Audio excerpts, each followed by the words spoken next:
ప్రభువు వల్ల ఎందుకు తీసుకోవాలి? 1 కొరింథీయులకు 10వ అధ్యాయం 16వ వచనం. మనము దీవించు ఆశీర్వచనపు పాత్రలోనిది త్రాగుట క్రీస్తు రక్తంలో పాలు పుచ్చుకున్నటే కదా. మనము విరుచు రొట్టె తినుట క్రీస్తు శరీరంలో పాలు పుచ్చుకున్నటే కదా. ఎందుకు తీసుకోవాలి అని అంటే ప్రభువులోకి పాలు పొందుతున్నాం. క్రీస్తు యొక్క శరీరము రక్తం ఎప్పుడైతే మనం తీసుకుంటామో అప్పుడు క్రీస్తుతోటి మనం పాలివారం అవుతున్నాం. క్రీస్తులోకి మనము వస్తున్నాం. క్రీస్తుతో మనం అనుసంధానం కలిగి ఉంటున్నాం. ఎందుకు?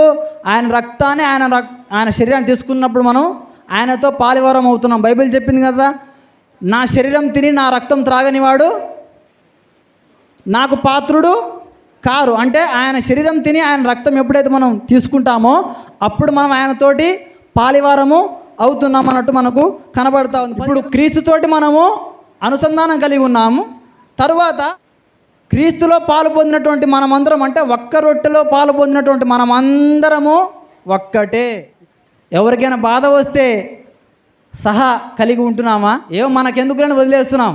కానీ మన బైబిల్ ఏం చెప్తుంది? మనమందరం ఒకటే, ఒకే శరీరంలో పాలు పొందుకుంటున్నాం. మనం ఒకటే కుటుంబం. శరీరంలో అనేక అవయవాలు ఉన్నాయి. ఎలాగైతే ఒకే శరీరంలో ఉన్నాయో చాలామందిమైనటువంటి మనం అందరము ఒక్కటే అని మనకు ఈ శరీరం ద్వారా మనకు తెలియబడతా ఉంది.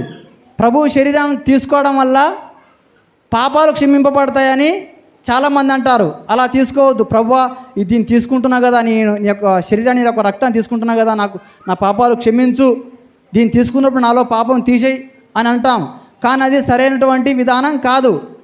ప్రార్థన చేయడం మంచిదే, నా పాపాలు క్షమించడం మంచిదే, కానీ దీని ద్వారానే నా పాపాలు క్షమింపబడతాయి అనేది, ఈ భౌతికంగా తీసుకున్నటువంటి దీని వలన నా పాపాలు క్షమింపబడతాయి అనేది తప్పుడు. పాపం అనేది ఆత్మకు సంబంధమైనది, శరీరానికి సంబంధమైనది రొట్టె ద్రాక్షరసం అంటే భౌతికమైనది. దీన్ని తీసుకోవడం వల్ల మన పాపాలు పోతాయనంటే అది సరైనటువంటి విధానం కాదు. భౌతికంగా తీసుకున్నప్పుడు మన పాపాలు క్షమింపబడతాయని అంటే అది కాదు. అది ఆత్మ సంబంధమైనటువంటి ఆయన ప్రాణం పెట్టడం ద్వారా ఆ ప్రాణానికి రక్తం సమానంగా ఉంది కనుక రక్తంతో పోల్చడం జరిగింది. ప్రతి పాపం నుంచి ఆయన రక్తం మనల్ని కడిగి శుద్ధీకరించడానికి రక్తంతో పోల్చడం జరిగింది. ఇక్కడ